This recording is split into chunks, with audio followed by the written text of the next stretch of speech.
दिल्ली के बाहरी इलाके में एक पुराना मोहल्ला था, जहां रात को कोई बाहर निकलने की हिम्मत नहीं करता था। कहते हैं वहां कच्चा कालुआ घूमता है। कच्चा कालुआ कोई इंसान नहीं, बल्कि एक भटकती आत्मा है जो अंधेरे में अधनंगा घूमता है। उसका शरीर कीचड़ और राख से ढका रहता है और उसकी आंखें जलती कोयले जैसी लाल होती हैं। लोग कहते हैं सालों पहले पास के गांव का एक गरीब लड़का भूख और बेइज्जती से तंग आकर मर गया था। तब से उसकी आत्मा चैन से नहीं सो पाई। अब जो भी रात में अकेला दिखे उसे कालुआ पकड़ ले जाता है और सुबह बस उसके निशान मिट्टी में दिखाई देते हैं। एक रात एक लड़का जो इन कहानियों पर विश्वास नहीं करता था, दोस्तों को चुनौती देकर उसी रास्ते से गुजरा। उसने कहा, कच्चा कालुआ जैसी कोई चीज नहीं होती। लेकिन कुछ ही दूरी पर उसे कीचड़ में नंगे पांव के अजीब निशान दिखे। हवा भारी हो गई और पीछे से धीमी आवाज आई, भूख लगी है। अगली सुबह लोग सड़क पर उस लड़के की टूटी हुई टॉर्च और मिट्टी में धंसे पैर के निशान ही पाए। किसी ने उसे फिर कभी नहीं देखा। कहते हैं आज भी जब रात गहरी होती है वो आवाज फिर गूंजती है, भूख लगी है।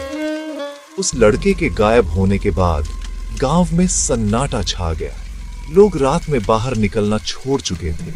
पर एक दिन मंदिर के पुजारी ने बताया कि उन्हें आंगन में कुछ निशान दिखे, उसी कीचड़ जैसे जो कच्चा कालुआ की पहचान थी। गांव के बुजुर्ग बोले, अब वक्त आ गया है इसे खत्म करने का।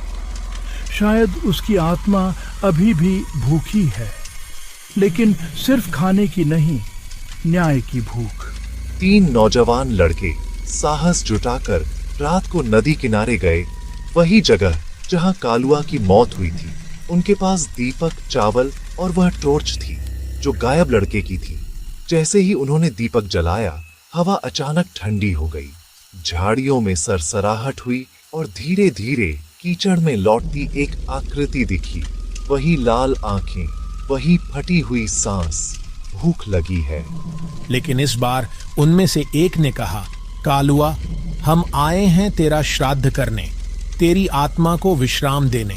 आवाज कुछ देर तक गूंजती रही, फिर अचानक सब शांत हो गया। दीपक की लौ स्थिर हो गई और कीचड़ में वे निशान धीरे धीरे मिटने लगे। सुबह गांव वालों ने देखा, नदी के किनारे केवल वह टॉर्च रखी थी जो अब चमक रही थी। लोग कहते हैं उस रात के बाद से कालुआ दिखाई नहीं दिया।